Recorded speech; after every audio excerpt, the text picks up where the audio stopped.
Bonjour à toutes et tous. Donc, on va redémarrer à peu près à l'heure sur cette deuxième session où on parlera de transition agroécologique des élevages et attentes sociétales. Alors, ça sera extrêmement diversifié puisque pour nos deux premiers intervenants traiteront d'espèces différentes. Donc, on sera pour la première au niveau de la filière bovine, de tout ce qui se fait en termes de transition agroécologique.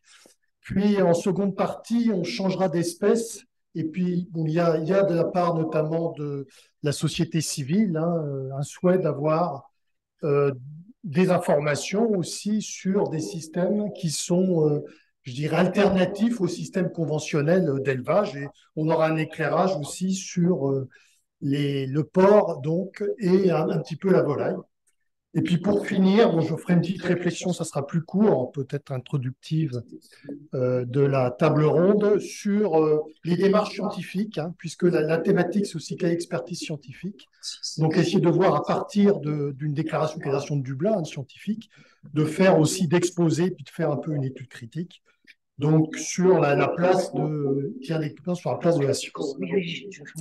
Donc, je vais commencer avec la première présentation. Donc, Jean-Louis Perrault, vous connaissez sans doute tous, qui a fait beaucoup d'interventions, qui est alors, juste retraité, mais directeur scientifique de l'INRAE sur tous les domaines, notamment ruminants. Il a une grande expertise dans ces domaines. Il était également sollicité pour des rapports pour la Commission européenne sur tout ce qui est ces sujets-là. Et donc, il est également membre de l'Académie d'agriculture de France. Et donc, il va démarrer avec le sujet qu'il connaît très bien, transition agroécologique de la filière bovine. Je vous laisse la parole. J'ai la lourde tâche d'empêcher de faire la sieste après un cocktail très, très, très sympa. Donc, bonjour à tous et toutes. Donc, transition agrologique de la filière bovine. Alors, je me suis posé la question, les filières bovines, la filière bovine, les filières herbivores, parce que le cheval a aussi son mot à dire dans ces aspects-là. Mais enfin, bon, comme après, il y a un exposé sur les porcs et volailles, un peu alternatif, je vais me limiter aux bovins. Voilà, j'ai compris comment ça marchait.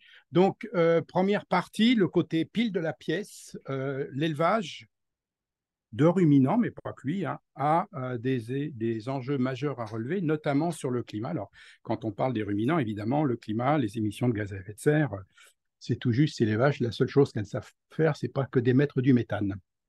Alors, il y a eu beaucoup de rapports de la FAO qui ont commencé de pointer du doigt l'élevage, le Livestock Long Shadow en 2006, et puis en 2013, la FAO a corrigé un peu le tir en refaisant un rapport où cette fois-ci, c'était dit, l'élevage, il va contribuer à résoudre nos problèmes. Il n'est pas la cause de nos problèmes, il va contribuer à les résoudre. Et en gros, l'élevage, c'est 8 gigatonnes d'équivalent CO2. On a refait des calculs précis avec un collègue, justement, dans un rapport pour la DG Agri. Donc 14,5% des gaz à effet de serre d'origine anthropique émis. Et on voit évidemment que les filières bovins sont les principales, entre guillemets, responsables, puisqu'elles font presque 60% à elles seules des émissions du secteur de l'élevage au niveau mondial. Les chiffres ne sont pas si différents que ça à l'échelle française.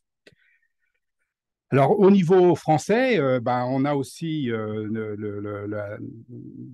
raisonnement homothétique. L'agriculture, c'est 84 millions de tonnes d'équivalent CO2 émis. Enfin, ça dépend des années. Là, ça doit être les chiffres de 2021 que j'ai pris, donc ce n'est pas tout à fait à jour. C'est 19% des émissions nationales. Et dans ces 19% des émissions nationales, l'élevage fait 52 millions de tonnes, c'est-à-dire 60% du secteur agricole. 60% de 19%, c'est les fameux 12% qu'on retrouve dans le rapport de la Cour des comptes. Donc, intrinsèquement, ce chiffre, il est ce qu'il est, il est comme ça. Et puis, on a un plan national ambitieux, la SNBC2, puis maintenant, on va voir la 3, qui va être encore un peu plus ambitieux. Ça a été dit ce matin par Boris. Donc, je reprends les chiffres, moins 18% en 2030 par rapport à 2015, moins 40%, alors maintenant, c'est même 45 ou 50, je ne sais plus. C'est toujours un problème, en fait, parce que comme on raisonne en réduction, et que l'année de référence n'est pas toujours la même, selon les pays, selon qu'on est à l'échelle européenne, selon l'échelle française. Moi, j'avais en tête les chiffres par rapport à 90, mais maintenant, on raisonne par rapport à 2015. Alors voilà, du coup, ça change un peu les choses quand même. Et le secteur agricole doit faire des réductions drastiques dans les toutes prochaines années. avec en particulier un focus sur le méthane. Alors on peut se poser la question, pourquoi s'intéresser tant au méthane? D'abord parce que c'est un puissant gaz à effet de serre, 28 fois plus que le CO2 si on se projette à 100 ans. Et puis surtout, c'est un gaz à effet de serre qui a une courte durée de vie dans l'atmosphère. Sa demi-vie, c'est 10 ans à peu près. Ça veut dire que si on émet du méthane aujourd'hui, dans 10 ans, il y en aura moitié moins dans l'atmosphère, dans 20 ans, il y en aura la moitié de la moitié, etc. Ça veut dire qu'au bout de 100 ans, il ne restera plus que 2 ou 3% du méthane émis, quoi. Donc c'est pour ça, le chiffre de 28, il est très discuté par les experts en climatologie. Moi, je ne suis pas du tout un physicien de l'atmosphère, hein. Mais la FAO a justement voulu sortir un texte pour dire qu'il ne faut pas comptabiliser le méthane en équivalent CO2 comme on le fait pour le protoxyde d'azote ou le CO2, parce que si votre voiture émet du CO2 aujourd'hui, dans 200 ans, ça sera le même CO2 qui sera dans l'atmosphère. Donc, il n'y a pas de demi-vie si courte que ça. Mais il y a tellement peu d'accords entre les experts que la FAO n'arrive pas à sortir son rapport, en fait.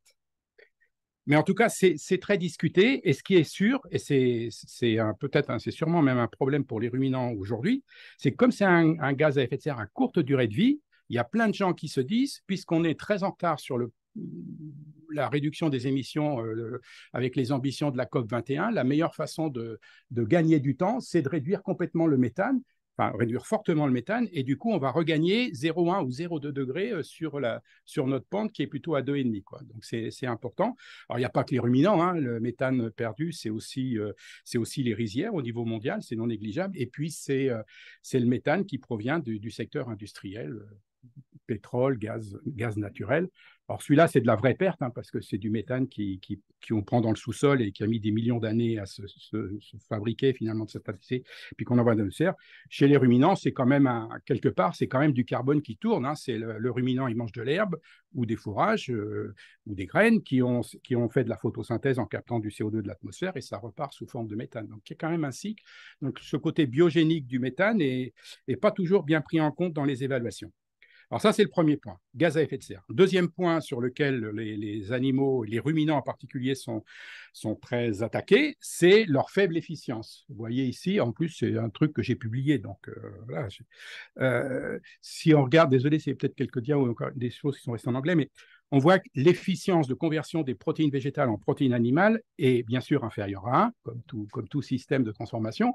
Il est quand même très élevé chez les volailles. Enfin, c'est même assez extraordinaire d'imaginer qu'on arrive à faire presque 0,5 kg de protéines animales pour 1 kg de protéines végétales consommées par l'animal. C'est quand même des rendements exceptionnels. Mais on voit bien que plus on va vers des systèmes extensifs, la vache laitière, le bœuf extensif, on est qu'à 10, quoi. Donc, en gros, on voit plein de rapports écrits par des gens sérieux. Il faut 10 ou 15 kg de protéines végétales pour faire 1 kg de protéines de bœuf. Donc, s'il vous plaît, en plus, ça fait des gaz à effet de serre. Donc, supprimer les bovins viandes, on sera quand même dans un monde plus durable. Et puis, ce manque d'efficience, on le retrouve aussi dans un autre calcul, c'est la surface disponible pour alimenter l'humanité va se réduire, puisqu'on va être de plus en plus nombreux et que les surfaces arables n'augmentent pas pour l'instant. On a intérêt à produire un maximum par unité de surface utilisée pour faire de l'alimentation, surtout si en plus chez nous, il y a de la compétition avec la production d'énergie demain. Et quand on regarde ça, aussi l'élevage, il n'est pas très bien placé, puisque une terre de culture fait entre 400, en gros c'est le tournesol, ça, à presque 1 tonne de protéines à l'hectare, c'est du blé ou du soja. Le poids est autour de 600, donc toutes les cultures sont nettement au-dessus de 500 globalement, et les animaux sont nettement en dessous de 500, les plus efficients étant les monogastriques, évidemment, la production laitière aussi, et la viande bovine, beaucoup moins, évidemment. Alors évidemment, ce n'est pas les mêmes hectares, tout ça, donc on va y revenir, mais n'empêche que dans les analyses de cycle de vie, c'est présenté comme ça. Et c'est les arguments qu'on lit à peu près partout dans toute la littérature, et de fait, ils ne sont pas faux, hein, ces chiffres, ils sont bien calculés, hein. Et en fait, il y a eu tout un tas de scénarios, de prospectives qui ont été faites. Alors, j'en ai mis quelques-unes. Solagro à Toulouse, After 2050, The Shift Project, on en a un petit peu parlé ce matin, mais il a tout un volet agricole. Les choses de l'ADEME, l'IDRI a fait 10 Years for Agroecology, TIFA. INRA aussi a fait tous ces calculs, ces simulations sont faites à partir de ce genre de données. Elles ont toutes les mêmes moteurs de calcul, donc elles arrivent à peu près toutes aux mêmes conclusions, parce que les gens ne se gourrent pas dans leurs calculs globalement. Et donc, ça se traduit par il faut réduire l'élevage si on veut une agriculture et des systèmes alimentaires plus durables. Pour toutes ces raisons, plus d'autres, hein, l'élevage peut être responsable aussi de l'utilisation de beaucoup de pesticides. On a parlé ce matin rapidement l'eutrophisation des milieux, les algues vertes, etc. C'est aussi l'élevage. Enfin, il y a plein de choses sur la dégradation des écosystèmes locaux qui sont liées à l'élevage. Donc, il y a une conclusion apparemment évidente. Réduire l'élevage, c'est la solution. Il y en a qui ne se privent pas pour le dire. Ces données, malgré tout, nous rappellent qu'il faut améliorer la durabilité de l'élevage, parce qu'il y a quand même des vrais problèmes. Si on peut faire du ruminant peut-être en émettant moins de méthane, hein, voilà, si on peut, c'est quand même bien. Cette vision, elle est basée sur les ACV, mais elle est quand même trop simpliste. À aucun moment, jusqu'à présent, je vous ai parlé de services rendus par l'élevage à la société, services environnementaux, services sociaux. Enfin, ça a été abordé ce matin dans quelques cas sur élevage et territoire par Benoît.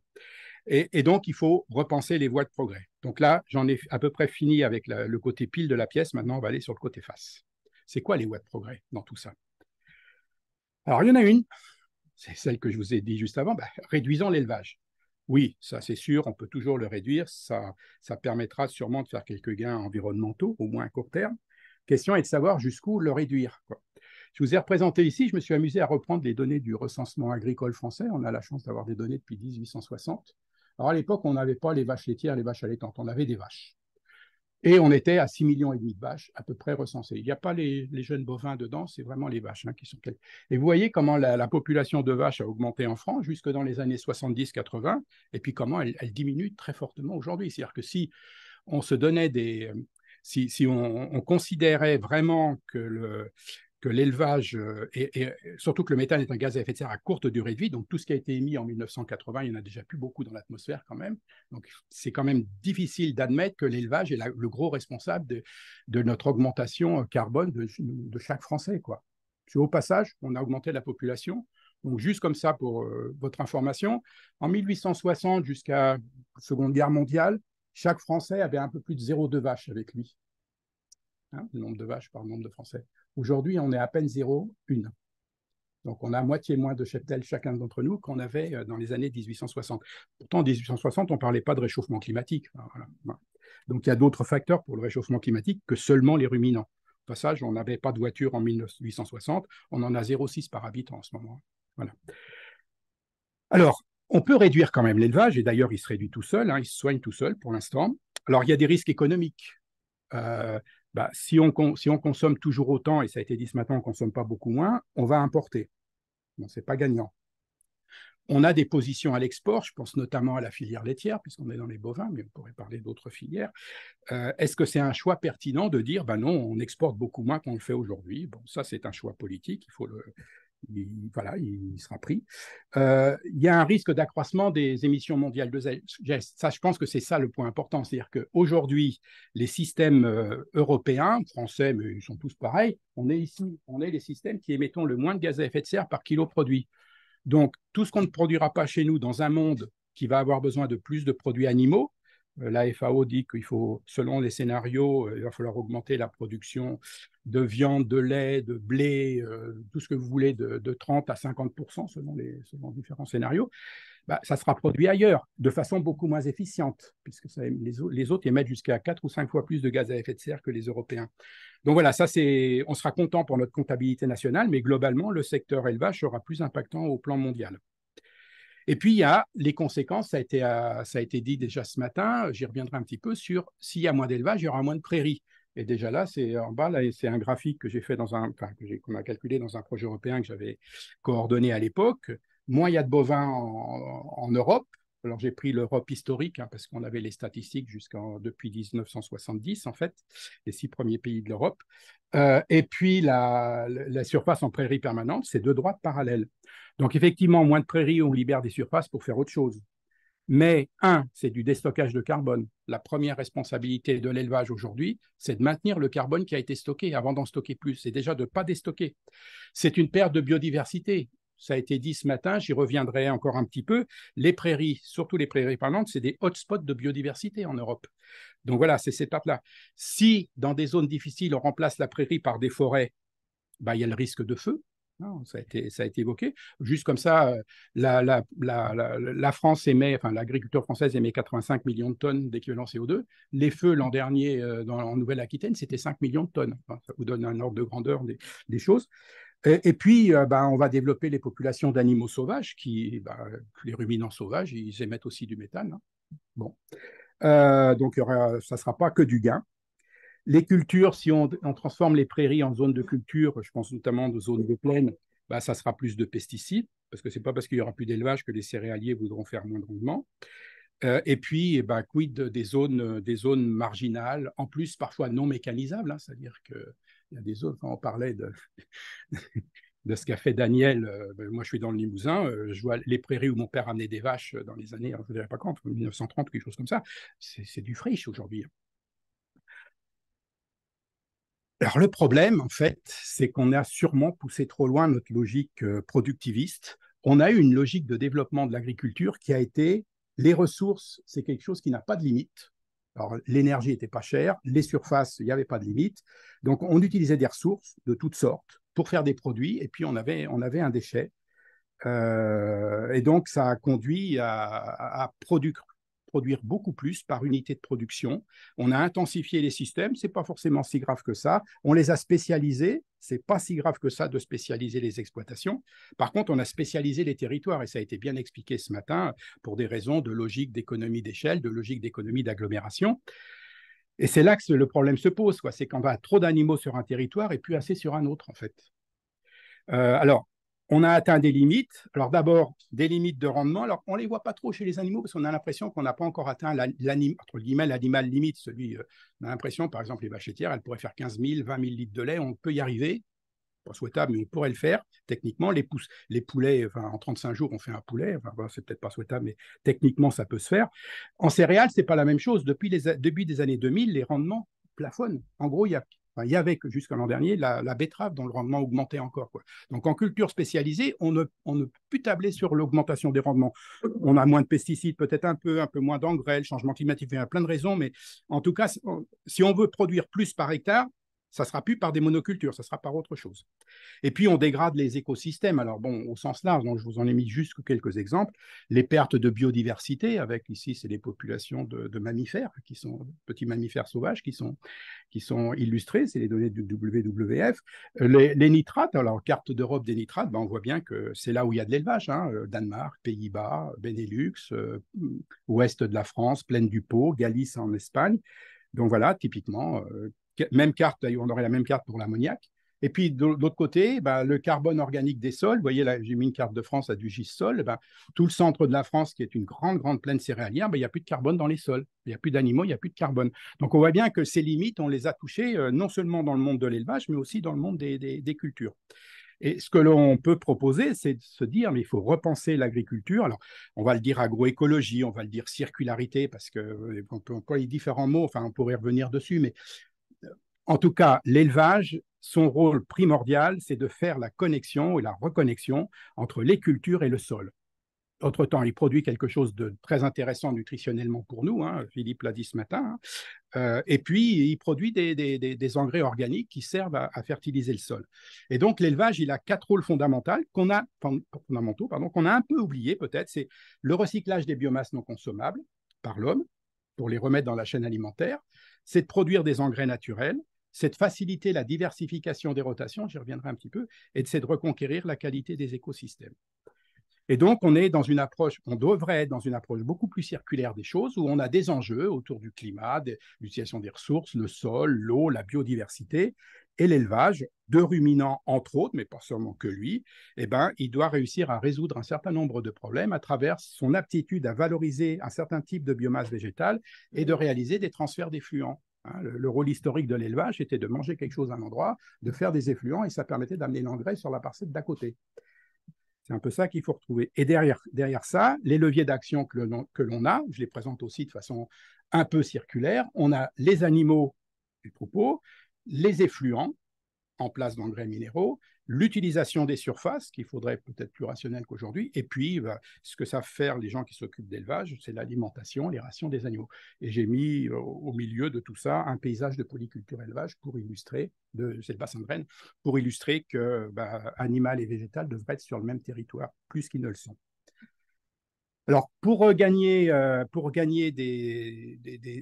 des degrés de liberté, gagner des points sur les différentes solutions, on peut travailler sur l'efficience et réduire les émissions de méthane. Les généticiens nous disent qu'on peut sélectionner des animaux qui émettraient moins, toutes choses égales par ailleurs, et on pourrait gagner 1% par an d'émissions de méthane, donc 10% en 10 ans. Le problème, c'est qu'il ne faut pas que ces animaux qui émettent moins de méthane digèrent moins bien la cellulose. Il ne faut pas les convertir en monogastriques.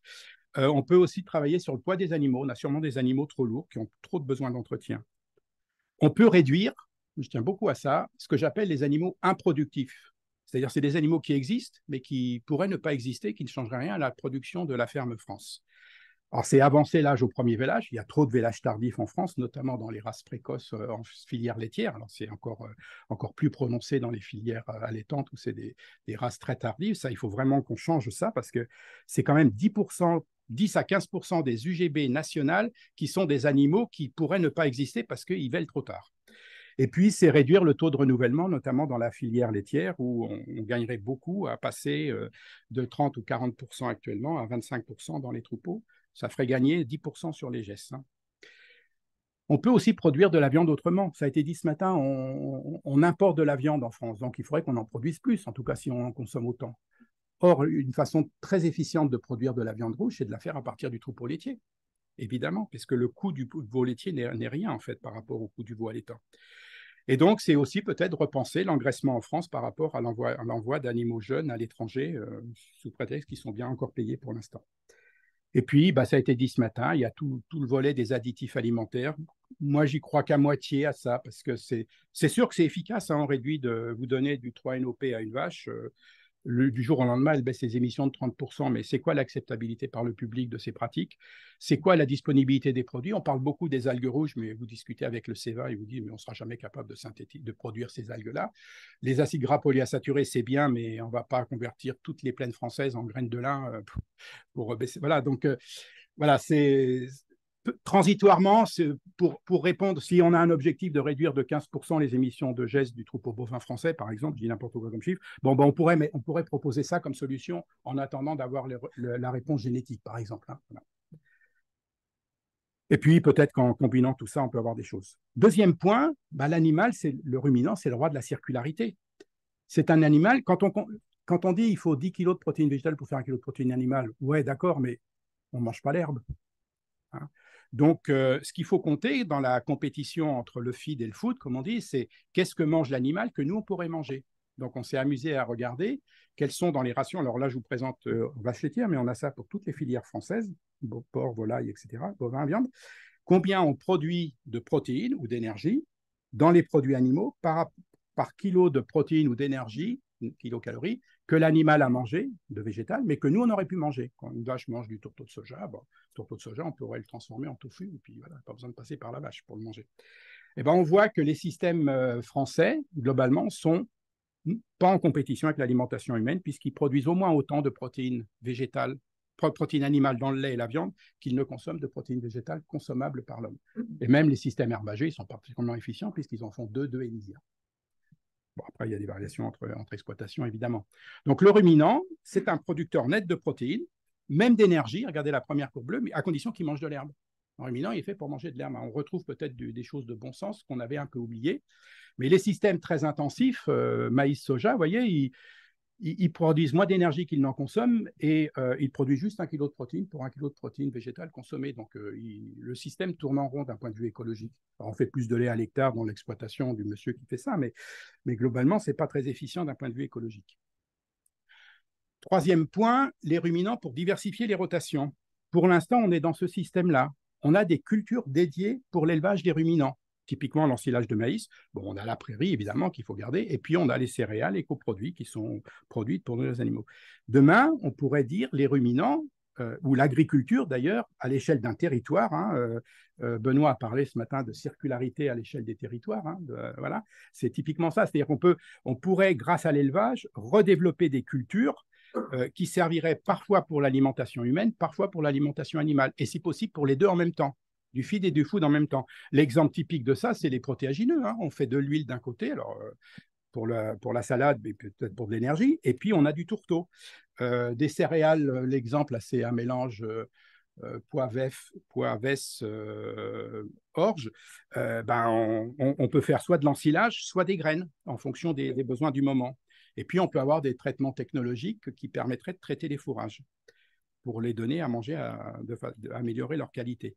Alors, cette approche circulaire de l'agriculture à l'échelle d'un territoire, et donc d'échanges entre agriculteurs voisins, c'est quand même des gains d'autonomie, c'est une alimentation locale à la fois pour l'animal et pour l'homme, non OGM, ça a été dit ce matin, moins de soja importé évidemment, c'est avec des légumineuses, moins d'engrais minéraux, les légumineuses fixent l'azote directement, c'est, puisqu'on a plus de cultures, notamment des cultures à fleurs, c'est plus de biodiversité, de pollinisateurs, moins de surface pour nourrir les troupeaux, puisqu'on essaye de faire deux choses en même temps sur une même surface. Ça, c'est un point très important pour l'avenir.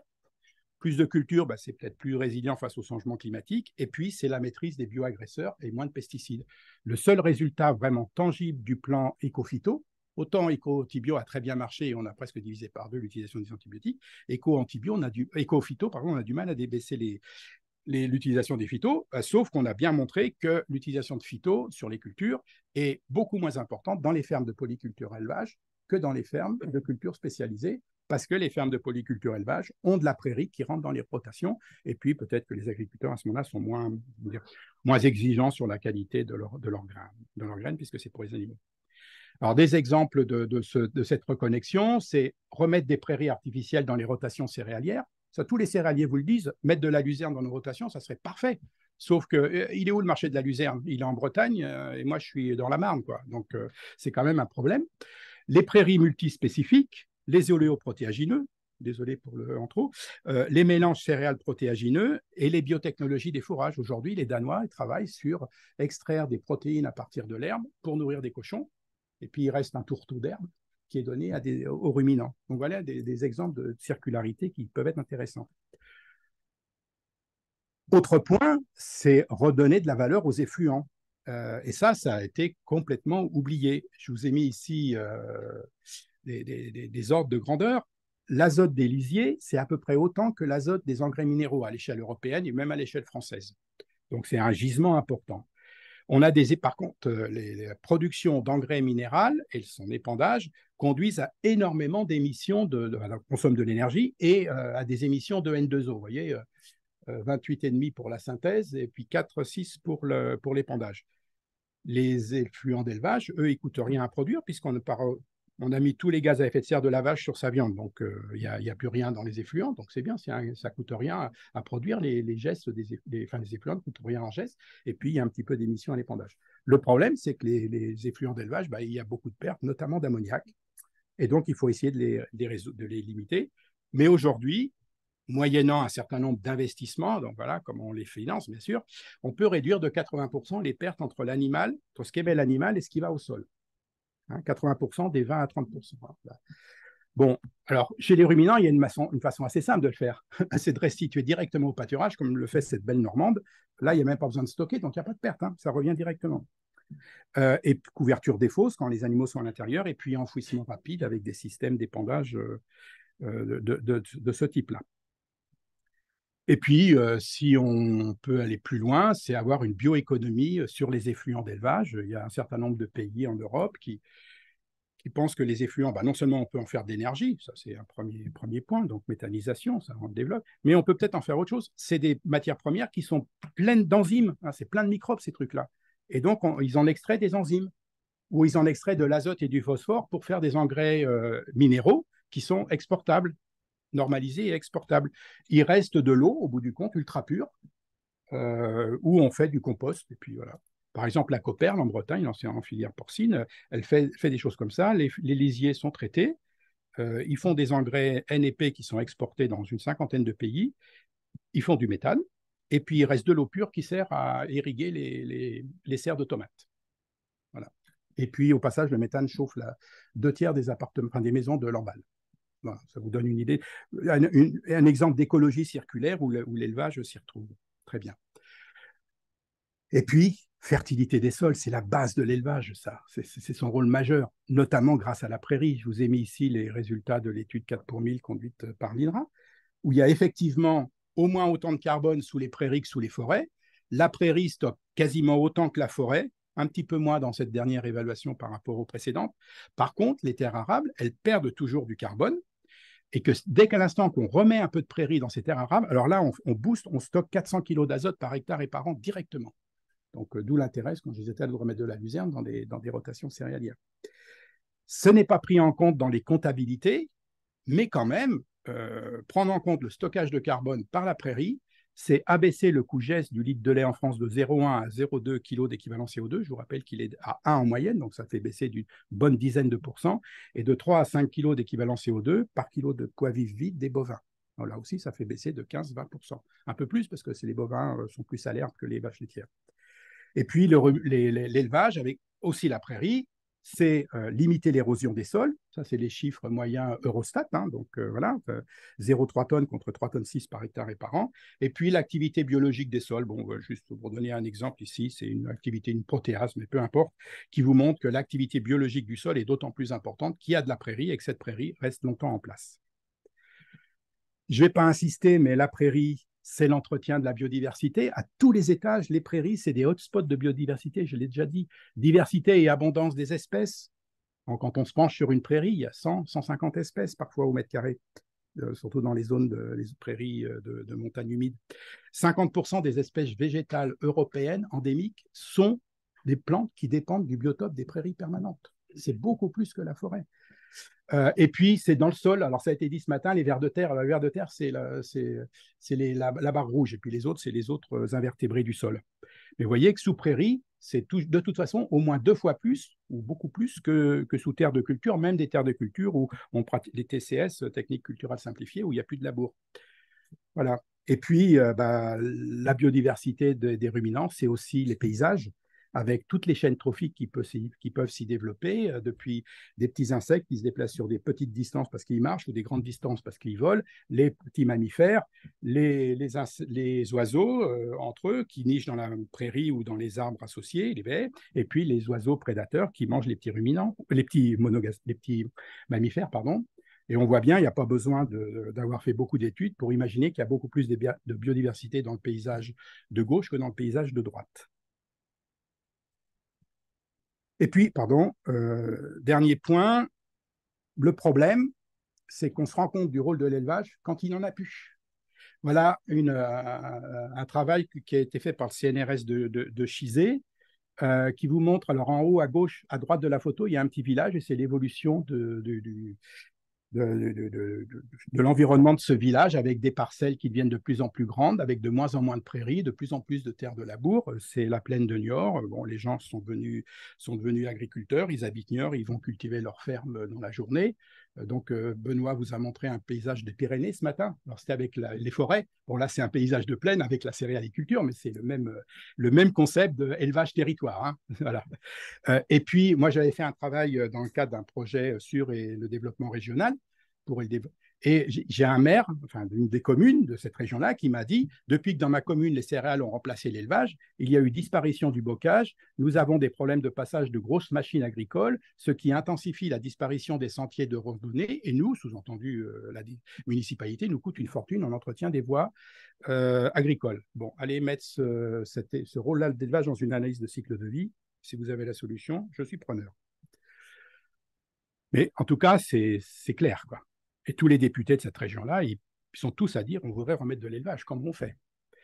Alors, après, il faut être honnête, c'est un monde un peu merveilleux, ça, parce qu'il y a quand même des obstacles à résoudre et à lever. Ils sont quand même costauds. D'abord, du côté des éleveurs, les éleveurs, ils n'aiment pas forcément beaucoup le changement. Certains, oui, mais beaucoup, la majorité, non. Et puis, les bénéfices environnementaux ne sont pas forcément bien perçus en regard de la difficulté qu'il y a de changer de système. Et puis surtout qu'on va aller vers des systèmes qui sont plus complexes à se gérer, parfois jugés passéistes. Voilà une donnée sortie de l'Institut de l'élevage qui vous montre que tout en vert, c'est la proportion de vaches qui pâturent, et tout en rouge ou orange, c'est la proportion de vaches qui pâturent de moins en moins. Il y a de moins en moins de surface accessible au pâturage. Et vous voyez que ça augmente, qu'aujourd'hui, en 2016, et pas aujourd'hui, il y a 40%, enfin 35% des vaches qui voient plus beaucoup de pâturage dans la journée parce qu'il y a plus, le troupeau est trop grand, là, les surfaces sont plus assez accessibles. Et voilà, et donc ça va un peu à l'encontre de ce qu'on dit, il faut du pâturage, et donc les ruminants dessus, on peut faire des ruminants avec pas beaucoup de pâturage en fait. Il y a le volet de l'industrie, amont ou aval, pour reconnecter, donc réinvestir de l'élevage dans un certain nombre de territoires ou en mettre un peu moins dans d'autres. C'est comment on adapte la taille des outils. Hein. On a des outils de transformation, d'abattage, de collecte de lait. Ils sont faits pour un certain volume. Si on a des volumes moindres, qu'est-ce qu'on fait? On ferme un outil et ça pose des problèmes, évidemment. C'est une logistique complexe. Remettre des protéagineux dans nos systèmes agricoles, ça ne sera quand même pas des surfaces énormes. Et donc, il faut investir dans des silos. C'est investir beaucoup pour des petits volumes. Comment on rentabilise tout ce genre de trucs? Et puis, il faut envisager de nouveaux modèles, modèles économiques, d'échanges. Quels sont les marchés derrière ça? C'est compliqué. Et puis, derrière, il faut qu'il y ait des politiques publiques qui encouragent ces transitions. Pour l'instant, elles n'encouragent pas grand-chose, les politiques publiques. Elles gèrent le quotidien. Il faudrait faciliter le développement de nouvelles chaînes de valeur, les coopérations entre acteurs, et puis faire évoluer les mentalités. Ce n'est pas si simple que ça d'aller dire aux alentours de Chartres, on va remettre des porcs parce que c'est vachement bien pour la qualité du sol. Hein. Puis ça fera un marché local de viande porcine, ou de volaille d'ailleurs. Je dis le porc, ça peut être la volaille. Hein. Ce n'est pas si simple que ça. Et pour finir, est-ce qu'on a vraiment les bons outils pour évaluer? Il y a quand même un problème d'affichage environnemental. L'ACV est une méthode incontournable, mais elle résume en fait tout ce qui est agroécosystème en on produit de l'aliment. Mais en fait, notamment avec le monde des ruminants, on ne produit pas que des aliments, on produit du sol, l'entretien de sol, de la biodiversité, du stockage de carbone. On ne parle pas du tout des coproduits animaux, ça a été mentionné ce matin, qui ont de la valeur. Hein. Les pet food, je pense que ceux qui en vendent, ils gagnent bien leur vie. Quoi, hein. Et c'est des protéines animales qui n'ont pas de coût geste puisqu'on a tout mis sur la viande. Donc les protéines de pet food, c'est des bonus hein, pour eux. Ça coûte moins cher en geste que le soja, bien moins cher même. Donc il faudrait introduire dans cet ACV des critères nouveaux qui considèrent la biodiversité, la fertilité des sols, le stockage de carbone, au moins lui, commencer par lui, étendre au fait que l'animal ne produit pas que de la viande. Donc, quand on dit que la consommation de viande est responsable de 12% des gaz à effet de serre en France, non, l'élevage produit 12% des gaz à effet de serre, mais l'élevage produit de la viande et puis il produit autre chose. Du cuir, de la laine, des protéines pour les pet food, des engrais, de la graisse qui sert à faire de l'énergie par ailleurs ou qui rentre dans l'oléochimie. Il y a des apports de précision à apporter. Tout ce que je vous ai dit sur le recyclage des biomasses non comestibles par l'homme, ce n'est pas intégré. Et puis, pour les spécialistes, revoir un peu les calculs des équivalents CO2. Donc, qu'est-ce qu'on peut dire en conclusion? C'est qu'on a affaire à une réalité qui est quand même très complexe et que souvent, on a des messages simplistes face à ça. C'est vrai que quand on est dans le JT à 20h, on a 1 minute 30 ou 30 secondes pour exposer les choses. Donc, c'est taillé à la serpe. Et en général, comme c'est taillé par des gens qui n'aiment pas l'élevage, c'est vite traité. Et pourtant, pour chacune de ces performances, hein, on essaie de vous montrer, biodiversité, climat, sol, eau, etc., l'élevage peut avoir des aspects positifs et il peut avoir des aspects négatifs. Quand on parle de biodiversité, c'est vrai que l'élevage contribue à la perte de biodiversité via la déforestation. Il n'y a pas que la biodiversité des prairies. Et j'aime bien cette phrase que je trouvais un jour dans un colloque à Bruxelles. Le problème, ce n'est pas la vache, c'est comment. Et on voit ici 4 photos de bovins, depuis des feedlots américains, des systèmes laitiers de l'ouest de la France, des bovins allaitants sur le césalier, et puis des bovins en Afrique. C'est tous des vaches, mais ce n'est pas les mêmes systèmes. Quoi. Et donc, il faut l'intégrer, ça. Le troisième point sur lequel je veux insister dans la conclusion, c'est qu'il y a des émissions, notamment de méthane, qui sont inévitables. Il n'y a pas d'écosystème en bonne santé s'il n'y a pas d'élevage, et en particulier d'élevage de ruminants. Ça, c'est un message qu'il faut vraiment marteler, et que ça mérite bien un petit peu d'émissions de méthane. Après, l'approche circulaire et intégrée, telle que je l'ai un peu définie, c'est sûrement une bonne option pour développer des systèmes qui soient beaucoup plus efficients, qui réduisent leurs émissions, qui assurent la fertilité des sols, qui favorisent l'agrobiodiversité et qui maîtrisent les bioagresseurs du fait de la diversification des rotations. Pour y arriver, il y a une évolution majeure des systèmes agricoles, pas que d'élevage, des systèmes agricoles, j'insiste là-dessus, mais que ça sera forcément lent. Donc, il faut pas tarder à démarrer. Et puis, il faut surtout des signaux forts de la part des politiques publiques pour inciter et faciliter les transitions, politiques publiques nationales, la PAC, etc.